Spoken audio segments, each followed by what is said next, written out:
We're not going to. I was going to say, are we talking off the record? So you started this Let's Talk Craft District Facebook posting. So maybe just run down that and why. Mm-hmm. So just a step back, because you've been kind of following this whole project from the start. Yeah. So this has been an initiative from council, right? So this is one of those. Council had three during the term, really three major priorities: active transportation, craft district, and the third one now just escaped me for 1 second. But the craft district was always on the agenda. So we've been kind of plugging away at this for the last couple of years.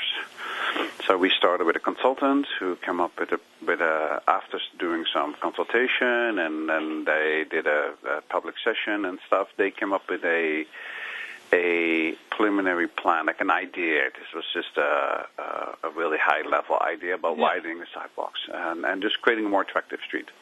So we subsequently gave them, the same company, the contract to do all the technical details for it. Right. So now we're at the stage where we finally wrapped all that up. The budget is in place, and we can tender phase one of this project. Right.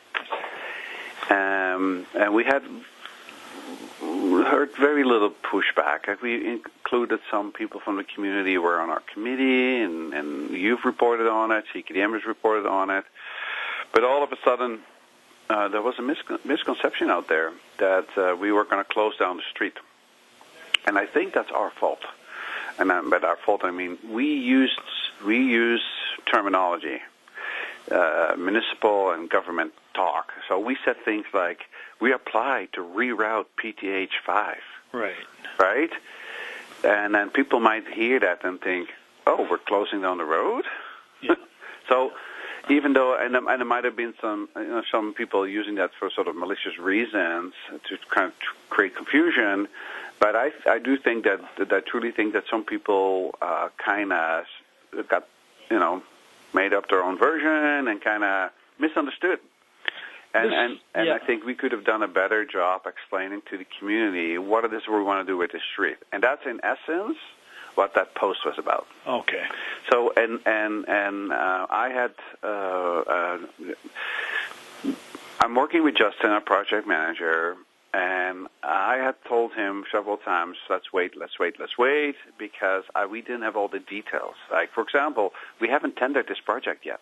Right. We don't even know whether we're going to do the work this year, depending on availability. So we're still waiting on some electrical engineering, and we're getting close.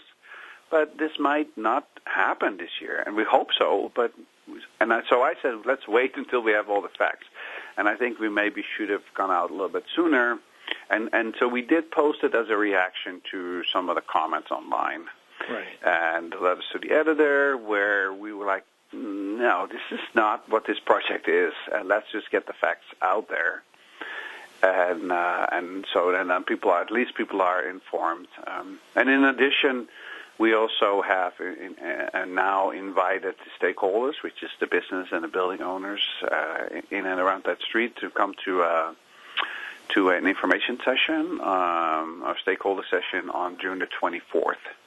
But they've been invited to past sessions. I've been at two. Yes, and we have I've gone door to door before and inviting people to these things. So we haven't always, but maybe they weren't available. They thought this is just an idea. We'll see where it goes, and life goes on, and I don't know. So I've met with several business owners in the last 2 weeks individually, and there's been some other inquiries that the mayor has responded to.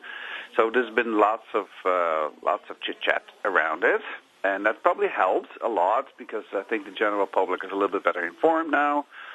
But we want to go the extra mile, and even during construction, we'll have a time where we can bring all these people together.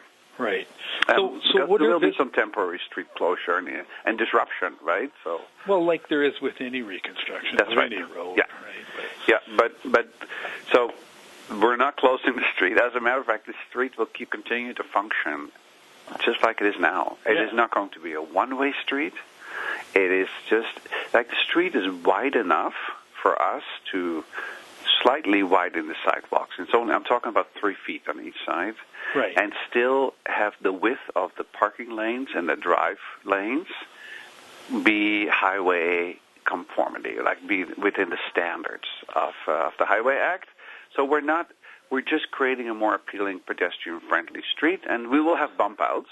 You're familiar with that term, right? Yeah. And we will lose approximately 4 parking spots because of that. I've never seen the street completely full of parking anyway. It is congested in a certain area, and there is complaints about that. There's no doubt about it. And we need to do better parking patrol, and because it is a 2-hour parking street, and we have been quite relaxed about it. And this is like on the side where dental offices are, especially in the mornings. It's very busy there, and local business owners are concerned. They're worried. There's lots of space to develop off-street parking around there. Has that ever been thought about? Yeah, and partially that's already happened. Like Obsolete Brewing Company now opened their parking lot to staff for the dental clinic. Right.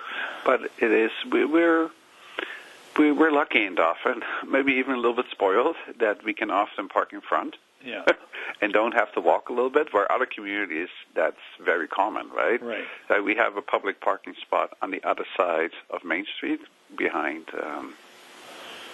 James Kormaniski's building there.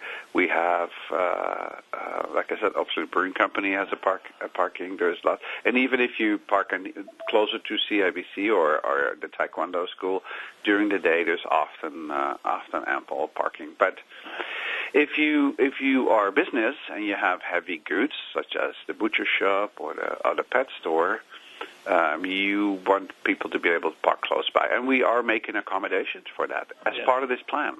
Like we were relocating a loading zone, and we're going to have handicapped parking or accessible parking, and so. But we're kind of there is a bit of misconception out there, and I think it's now our job to clear that up, and because in essence it's a really awesome project, which really. Like there's so many communities in Manitoba and in Canada that have chosen their downtown to do a more pedestrian-friendly area because we're fighting the big box stores and the online shopping, and this is a way to bring people back downtown. Right. And that's what this is all about. Yeah. So what's the temperature of some business owners in your most recent meetings? It's hot. Yeah. Yeah. Yeah, there is lots of apprehension, and I think so. And that's I understand that. As a business owner, it is immediately about your business and your livelihood. Oh, for sure. So that's where that sort of apprehension comes from, and sometimes change is scary. Yeah. It is that is.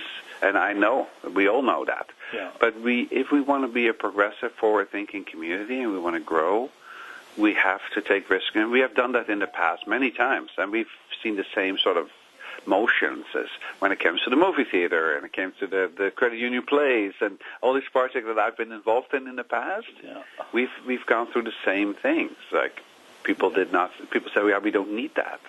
And now it's here, and we can think of not having it, right? Exactly. So hopefully this is the same way. I hope so. Yeah. And then this is something like I have encouraged people to get in touch with me if they want to know more about the project. Okay. I gladly sit down with people. And I have done this online as well, that I responded to people's misconception. I said, please give me a shout, come and see me. And we can show you the plans, and people should do that anyway. Like, they should, yeah. If people have questions, they should just come and ask. Okay, well, I'll include some of this, some of your posts, and